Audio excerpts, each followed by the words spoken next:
Jacob, chapter 5. Jacob quotes Zenos relative to the allegory of the tame and wild olive trees. They are a likeness of Israel and the Gentiles. The scattering and gathering of Israel are prefigured. Allusions are made to the Nephites and Lamanites and all the house of Israel. Gentiles shall be grafted into Israel. Eventually the vineyard shall be burned. Behold, my brethren, do ye not remember to have read the words of the prophet Zenos, which he spake unto the house of Israel, saying, Hearken, O ye house of Israel, and hear the words of me, a prophet of the Lord.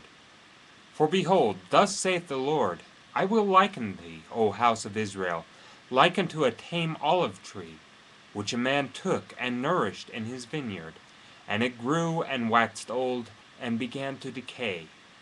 And it came to pass that the master of the vineyard went forth, and he saw that his olive tree began to decay. And he said, I will prune it, and dig about it, and nourish it, that perhaps it may shoot forth young and tender branches, and it perish not. And it came to pass that he pruned it, and digged about it, and nourished it according to his word. And it came to pass that after many days it began to put forth somewhat a little, young and tender branches. But behold, the main top thereof began to perish.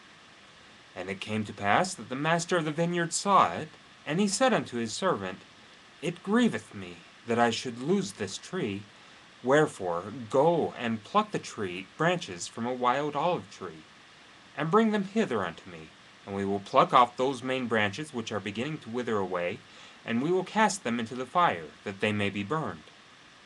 And behold, thus saith the Lord of the vineyard, I take away many of these young and tender branches, and I will graft them whithersoever I will. And it mattereth not, that if it so be that the root of this tree will perish, I may preserve the fruit thereof unto myself. Wherefore I will take these young and tender branches, and I will graft them whithersoever I will. Take thou the branches of the wild olive tree, and graft them in the stead thereof. And these which I have plucked off I will cast into the fire, and burn them, that they may not cumber the ground of my vineyard.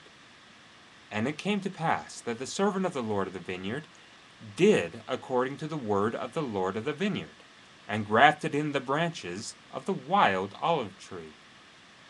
And the Lord of the vineyard caused that it should be digged about, and pruned, and nourished, saying unto his servant, It grieveth me that I should lose this tree.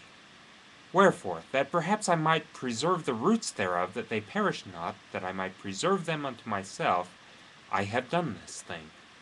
Wherefore, go thy way, watch the tree, and nourish it according to my words. And these will I place in the nethermost part of my vineyard. Whithersoever I will, it mattereth not unto thee. And I do it, that I may preserve unto myself the natural branches of the tree, and also that I may lay up fruit thereof against the season unto myself. For it grieveth me that I should lose this tree, and the fruit thereof. And it came to pass that the Lord of the vineyard went his way, and hid the natural branches of the tame olive tree in the nethermost parts of the vineyard, some in one, and some in another, according to his will and pleasure. And it came to pass that a long time passed away, and the Lord of the vineyard said unto his servant, Come, let us go down into the vineyard, that we may labor in the vineyard. And it came to pass that the Lord of the vineyard, and also the servant, went down into the vineyard to labor. And it came to pass that the servant said unto his master, Behold, look here, behold the tree. And it came to pass that the Lord of the vineyard looked, and beheld the tree, in the which the wild olive branches had been grafted. And it had sprung forth, and begun to bear fruit. And he beheld that it was good, and the fruit thereof was like unto the natural fruit. And he said unto the servant, Behold, the branches of the wild tree have taken hold of the moisture of the root thereof, that the root thereof hath brought forth much strength. And because of the much strength of the root thereof, the wild branches have brought forth tame fruit. Now if we had not grafted in these branches, the tree thereof would have perished. And now, behold, I shall lay up much fruit, which the tree thereof hath brought forth, and the fruit thereof I shall lay up against the season unto mine own self. And it came to pass that the Lord of the vineyard said unto the servant, Come, let us go to the nethermost part of the vineyard, and behold, if the natural branches of the tree have not brought forth much fruit also, that I may lay up of the fruit thereof against the season, unto mine own self. And it came to pass that they went forth, whither the master had hid the natural branches of the tree. And he said unto the servant, Behold these. And he beheld the first, that it had brought forth much fruit. And he beheld also that it was good. And he said unto the servant, Take of the fruit thereof, and lay it up against the season, that I may preserve it unto mine own self. For behold, said he, this long time have I nourished it, and it hath brought forth much fruit.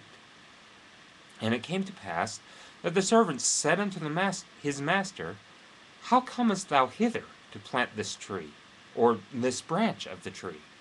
For behold, it was the poorest spot in all the land of thy vineyard.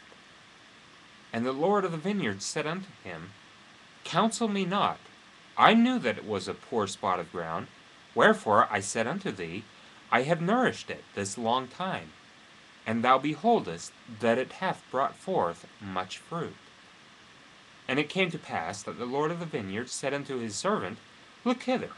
Behold, I have planted another branch of the tree also, and thou knowest that this spot of ground was poorer than the first. But behold the tree, I have nourished it this long time, and it hath brought forth much fruit. Therefore gather it, and lay it up against the season, that I may preserve it unto mine own self.